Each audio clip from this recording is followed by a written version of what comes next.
Assalamualaikum warahmatullahi wabarakatuh. Salam sejahtera untuk kita semua. Perkenalkan, kami dari kelompok 4 angkatan 26. Pada kesempatan kali ini kelompok kami telah mewawancarai 3 narasumber dari lapisan masyarakat yang berbeda. Kami mewawancarai narasumber dengan tema pemaknaan wawasan kebangsaan, upaya-upaya bela negara dan isu-isu kontemporer. 3 narasumber kami adalah: yang pertama, Ibu Yumna DC Afifah, Sarjana Pendidikan; yang kedua, Bapak Rianto; dan yang ketiga, Herdanu Ibram, siswa SMP Negeri 5 Yogyakarta. Untuk itu, mari kita simak videonya bersama-sama. Baik, untuk narasumber yang pertama, silahkan Ibu memperkenalkan diri. Baik semuanya, selamat pagi. Perkenalkan, nama saya Yumna Disi Unibras Afifah. Saya di sini sebagai guru pengampu mata pelajaran PPKN di SMP Negeri 5 Yogyakarta. Oke, baik. Terima kasih Ibu Disi. Terkait wawancara kali ini, saya ingin bertanya, apakah makna wawasan kebangsaan menurut Ibu? Oke, sebenarnya kalau secara harfiah ya, bukan harfiah sih, pengertiannya wawasan kebangsaan itu adalah cara pandang ya, namanya aja harfiah. Wawasan itu lebih ke cara pandang. Jadi wawasan kebangsaan itu adalah cara pandang kita sebagai warga negara Indonesia terhadap negara kita, bangsa kita, dan bagaimana cara kita untuk mempertahankan kesatuan dan persatuan yang ada di negara ini. Begitu, Ibu Desi. Terima kasih Ibu Desi. Kemudian pertanyaan yang selanjutnya terkait isu-isu yang sedang beredar saat ini. Apa isu kontemporer yang Anda ketahui tentang Indonesia? Oke, yang sangat ini aja ya, yang kelihatan sekali itu sekarang adalah adanya pandemi COVID-19 ini yang sudah berjalan setahun lebih. Itu sih isu kontemporernya paling besar saat ini. Untuk isu kontemporernya adalah pandemi COVID-19. Kemudian pertanyaan selanjutnya adalah dampak dari isu kontemporer tersebut terkait ancaman, gangguan, hambatan, dan tantangannya bagi profesinya Ibu Disi. Oke, ini terkait ATHG ya, tadi yang dijelaskan Ibu Desti. Jadi pandemi COVID ini sebenarnya dampaknya sangat luas, tapi akan saya persempit di bidang pelajaran aja ya. Terlihat sekali sekarang karena efek pandemi ini sekolah jadi sangat sepi dan anak-anak itu tidak bisa mengikuti pembelajaran secara langsung. Nah, itu juga salah satu pengaruh besarnya, sehingga anak-anak itu tidak bisa maksimal dalam melakukan pembelajaran. Kita juga tidak bisa memantau kegiatan anak secara langsung. Nah, padahal kalau pembelajaran itu bukan hanya teori saja yang terpenting, apalagi PPKN ya. PPKN itu selain teori, kita juga mementingkan karakter. Nah, karena efek pandemi ini, jadi kita kurang bisa mengawasi karakter siswa secara langsung gitu. Salah satu tantangan itu kan bisa dari dalam diri sendiri, bisa dari luar. Kalau pandemi ini saya dari bidang pendidikan itu lebih ke tantangan dari dalam sih. Oke, baik. Terkait pertanyaan selanjutnya, yaitu sebagai aparatur negara, apa upaya bela negara yang Anda lakukan untuk mengatasi isu kontemporer tersebut? Oke, upayanya itu dengan menanamkan nilai-nilai Pancasila kepada peserta didik. Jadi kayak kita harus rutin ya memberitahu nilai-nilai tentang kejujuran, tentang karakter yang baik, dan juga bagaimana kita itu harus tetap belajar walaupun tidak seperti dulu lagi, tidak, keadaannya sudah berbeda. Bagaimana anak-anak itu harus konsisten, dan yang penting kejujuran sih Bu, soalnya karena pandemi ini kan ujian jadi di rumah, mengerjakan PR di rumah. Jadi kalau guru-guru PPKN di sini itu lebih mementingkan penanaman karakter dan kedisiplinan. Baik. Saya kira cukup untuk wawancara terkait bela negara kemudian upaya bela negara dan juga isu kontemporer. Terima kasih Ibu Divi atas waktu dan kesempatannya.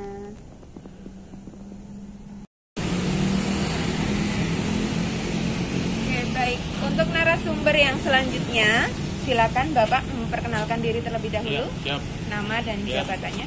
Ya, nama saya Rianto, jabatan di tempat kerja security.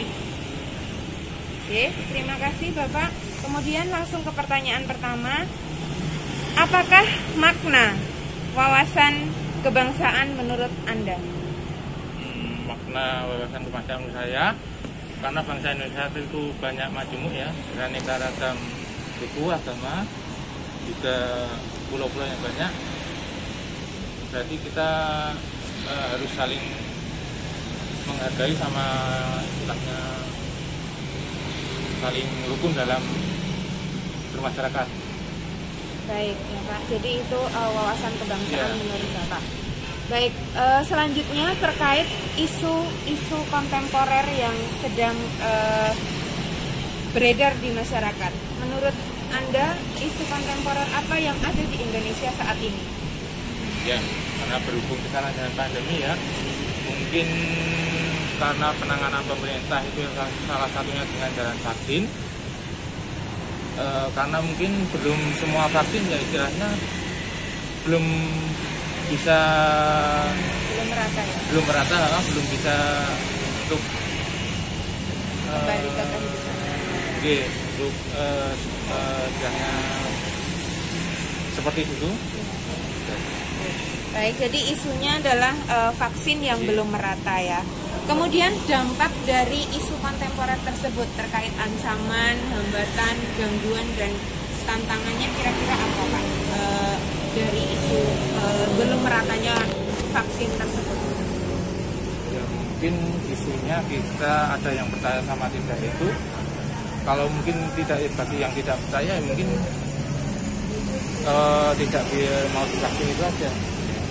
Tidak kurang peduli sama peduli ya, Pak, ya? Kurang peduli pandemi dengan kesehatan sesama juga Ya, kurang peduli ya Pak. ya. Baik. Pertanyaan terakhir Pak, sebagai aparatur negara, apa upaya Anda untuk mengatasi isu kontemporer tersebut?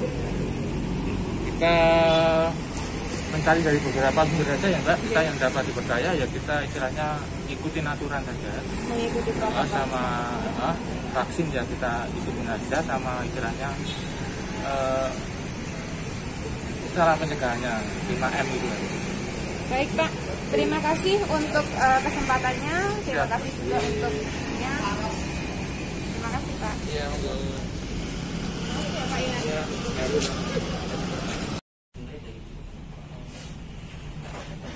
Baik, narasumber yang selanjutnya, silakan Nak memperkenalkan diri. Baik Bu, nama saya Dono Ibrahim Ferdito, kelas 8D, siswa SMP 5. Baik, terima kasih Nak Ibram. Ibu ingin bertanya terkait makna wawasan kebangsaan menurut Anda. Baik Bu, wawasan kebangsaan menurut saya itu bangsa Indonesia itu bangsa yang beragam dari budayanya, makanannya, pakaiannya, adat istiadatnya, dan dari keragaman itu semua itu untuk mencapai keragaman itu membutuhkan semangat juang yang tinggi oleh para pahlawan zaman dahulu. Oleh sebab itu kita harus menjaga persatuan kesatuan serta nama baik bangsa Indonesia. Baik ya, jadi keberagaman yang harus tetap dilestarikan ya. Iya Bu. Untuk pertanyaan yang selanjutnya adalah isu kontemporer ya. Isu kontemporer yang sedang booming saat ini atau yang ada di Indonesia menurut Anda? Isu yang sedang booming menurut saya itu tentang videografi Bu. Videografi itu lagi bisa disebut baru viral sekarang karena setiap sekolah di Indonesia tuh mengadakan lomba-lomba videografi, dan yang menang itu biasanya ditunjukkan bisa ke layar lebar di jalan-jalan raya atau ditayangkan di bioskop seperti itu Bu. Oke baik, berarti tentang IT ya Nak ya, Iya, Bu. ya IT yang sedang berkembang saat ini. Kemudian yang selanjutnya adalah dampak ya. Dampak dari isu kontemporer tersebut terkait bisa ancaman, gangguan, hambatankah atau tantangan menurut Anda?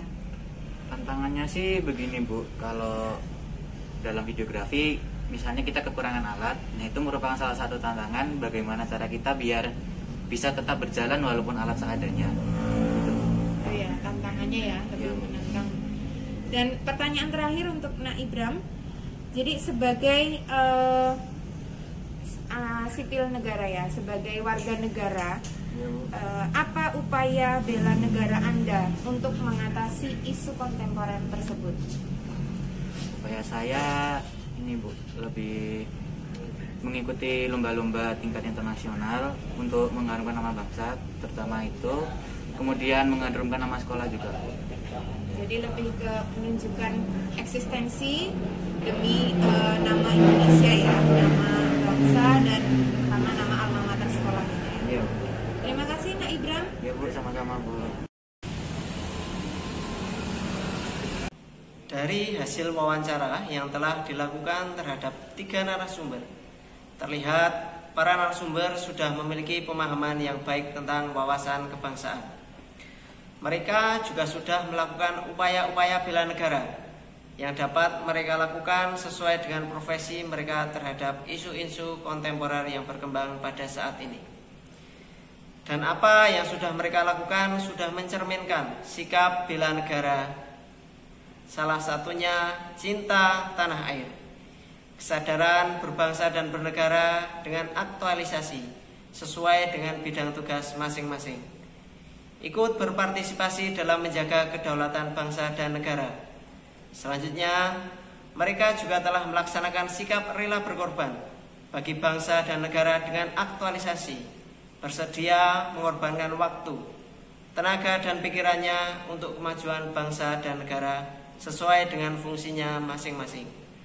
Sekian yang dapat kami sampaikan. Assalamualaikum warahmatullahi wabarakatuh.